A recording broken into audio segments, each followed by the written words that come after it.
So unfortunately, many people have had their confidence really broken in Bitcoin over the last week, and I see this in the nihilism and in the cynicism in our comment section and all over cryptocurrency right now because of the drop that Bitcoin experienced after the Bitcoin ETF was approved. And I want to talk a little bit about what we should expect over the next 6 months, because I do believe that there are great things to come on Bitcoin, and I don't think we have reason to fret at all. In fact, I believe that Bitcoin has great reason. There are great reasons right now to be investing in Bitcoin and continuing to build our portfolio. So, as you know, the Bitcoin ETFs were approved on Wednesday. Late on Wednesday, they started trading on Thursday. We had $4.6 billion in volume. Huge launch. And that's the first point I want to make. The launch of the Bitcoin ETFs was historic. We've never seen anything like this happen in the history of the United States securities markets. And this is going to go down in history as one of the greatest adoption events that has ever happened in the history of Bitcoin. Truly one of the greatest adoption events for a securitized commodity in the history of modern markets. And the reason that that's so important is because that's what we're going to remember. We're not going to remember the correction that we've witnessed from 46 down to 42.5. We're not going to remember the seesawing price action between 50 and 40. We're going to remember the long-term impact that this ETF is going to have and has had and will have on Bitcoin. Today I want to talk a little bit about what the next couple of months may look like, because I know it's hard when we're staring at the market like this to get the broader perspective. And so I want to attempt to give you that broader perspective today so that we can make wise decisions, because I believe that part of what wisdom is seeing things from a long-term perspective. It is seeing things in the way that God sees them, from a bird's eye point of view. And so let's talk a little bit about what the next several months will look like on Bitcoin so that we can be prepared and knowledgeable on how we can invest in Bitcoin. Number one, the halving. Why do I mention the halving? Well, the reason that I bring up the halving is because it has signaled the beginning of every bull market that Bitcoin has ever gone into. In 2016, when the halving came in June, Bitcoin would go on to rally about 2,000% from that point. When the halving came in on May the 12th, I believe it was, 2020, Bitcoin several months later would go on a massive rally and rally 600 to 700% in the span of 120 short days. And right now, the halving on Bitcoin is still 3 months away. And historically, we would be looking for a rally 2 to 3 months post-halving. We've now seen that we're probably not going to see an immediate rally as a result of the ETF approvals. But with the halving coming up, there is every reason to believe that we will likely see a major rally at some point in the next 6 months.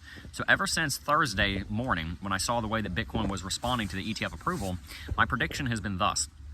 Within the next 6 months, i.e. before the beginning of July, basically call it before before the 4th of July, Independence Day, I believe that we will see Bitcoin return back to all-time high. And I do believe that Bitcoin will be at least pushing well in that direction by the end of quarter 2, which would be just a month or two after the halving event in April, May, June. From that point in time, I think that Bitcoin is going to go absolutely parabolic, and in quarter 3 and quarter 4 of this year, you'll see Bitcoin pushing up towards $100,000. And the reason that that is so important is because that gives us the perspective that we need to be able to properly invest in this market. It's so easy to say, but what about the last 3 days, Jeb? Well, what about the last 3 days? In 6 months, are you going to remember the last 3 days? No. You're going to remember the last 6 months. And the general trend over the course of the next 6 months, I do believe will be one of sideways and corrective movement, but also a lot of bullishness, a lot of inflows of capital into the space. We just saw a report that BlackRock bought 10,000 Bitcoin. That's a lot of Bitcoin to hold themselves. People always talk about how BlackRock has 10 trillion under management. That's 10 trillion under management. They don't have $10 trillion. They manage $10 trillion. Buying 10,000 Bitcoin is a lot of money for BlackRock. Larry Fink really believes in this technology, and that's 10,000 Bitcoin that's now out of circulation, which impacts the supply and demand ratio, the supply and demand calculus on Bitcoin. Michael Saylor's buying Bitcoin. Everybody's accumulating Bitcoin. The ratio of people that are holding Bitcoin for over a year now is pushing all-time highs and is basically always going up. The supply and demand economics for Bitcoin are always improving, and they will continue to improve for decades to come. The overall picture for Bitcoin is just as sound as it ever has been, if not even more sound than it ever has been, because of the spot Bitcoin ETFs. So why do I say a correction may come first? Well, it's turning out to be very clear that this was a buy the rumor, sell the news event. We did initially see the predicted $49,000 to $51,000 rally on Bitcoin. We predicted that Bitcoin would hit 50K almost immediately after launch. We hit 49,050. That was our zone. There's a Fibonacci level up there. We predicted that that would be the first stop, and if Bitcoin went back to all-time high right away, that would be the first stop. That was our stop, and we did correct. And just like Michael Novogratz said on the first day of trading on the Bitcoin spot ETFs, he said we could see 50 and 40 all in the same day, and he was about spot on. We dropped down to about 41.5 a couple of days later. And that's not surprising, because in past, when we saw the Coinbase IPO launch, it was the very day of the top, April 14th, 2021. When we saw the CME futures launch, December 16th, 2017, it was the very top. It was the very beginning of the bear market, actually. And so it's no surprise that we saw a buy the rumor, sell the news event here on the Bitcoin ETF. Bitcoin at this point has a couple of different levels that it can drop to. First and foremost is a level that I think it probably will drop to, and after that is a level that I don't think it'll drop to, but is at least in the realm of possibility. The first level that Bitcoin could drop to would be the CME futures gap, which sits between $38,000 and $39,200. That CME futures gap, I think, has a great probability of being filled at this point, because we've broken below a very important long-term uptrending level of support. Falling down and filling up that CME futures gap would give us quite a lot of bullish strength and would negate much of the argument of the bears. Remember, the argument of the bulls was, well, wait a minute, what if the ETF gets approved? And so that was their bullish fervor. Right now, we're sitting at 42, and so the bearish fire, their argument comes from, well, what if we fill the CME gap? And so that FUD, that prediction of the future, gives credence to the bearish argument. If we fill that CME futures gap, that removes the bearish argument in the same way that ETF being approved actually removed the short-term bullish argument of, think about how bullish it'll be when we finally see a launch. Filling the gap, therefore, would be one of the most bullish things that Bitcoin could do, because it would weaken the bearish argument. And it would give the bulls a springboard, because it would be about a 20% correction from 50,000. 49,050, our current yearly high.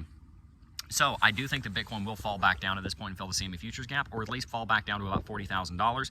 From there, though, I expect we're going to see some sideways action, and at some point in the next couple of months, you'll start to see a little bit of bullishness come back. It'll probably start in the altcoins. Ethereum is likely to go on a tear relatively soon because of the excitement about a potential Ethereum spot ETF.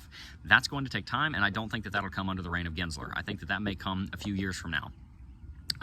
Hopefully we'll have a different chair at that point that would be more open to approving an Ethereum ETF. But there's more debate than there is with Bitcoin, but there are quite a few indications that Ethereum will be treated as a commodity. Maybe not by the SEC, because they have a vested interest in not doing that, but at least by the courts, which, as we found out with the Bitcoin ETF, are whose opinion really matter. Grayscale. Thank you, Michael Sonnenschein, by the way. The point is here, Bitcoin is likely going to go through some period of consolidation. We've doubled. Bitcoin doubled in price in 120 days. And in the same way that we did in the summer of last year in 2023, we probably will need a period of consolidation for Bitcoin to lock in those gains. But during that time, there's still going to be value flowing into the space, which will likely lead to it being a relatively bullish period of consolidation, probably a shorter period of consolidation. I don't think it'll be 6 to 9 months. It'll probably be more like 3 to 4. But at the end of it, we will begin our ascent, and the only next stop that we have is 50K. After that, it's straight to all-time high, because there's not really any resistance between the two levels. So as soon as you start to break $50,000, the current ceiling, all-time high is around the corner. And as I talked about in our most recent Climate of Crypto episode, in history, whenever you break all-time high, within 90 days, you are normally 50% above all-time high. In this case, that would be $105,000, which means that, in my opinion, I do believe that you'll be seeing a $100,000 Bitcoin by the end of this year, even though the next couple of months might be relatively... that was a real yawn. I got to sleep at 2:30, but might be a little boring. But that's okay, because we want more time to build our portfolios anyway. We want more time to accumulate more Bitcoin for the long run. We want more time to build up that Bitcoin that maybe we'll be able to leave to our children's children, as a good man might be able to do. We might have more time to build up an altcoin portfolio. And I do believe that if we are patient, we will be able to set ourselves up for life-changing wealth generation through investment here in the cryptocurrency space. As always, that we may be able to use that wealth for the kingdom and to be generous and to help others. And that, my friends, is how I believe the year 2024 is going to go for Bitcoin, and how we can make the most of it.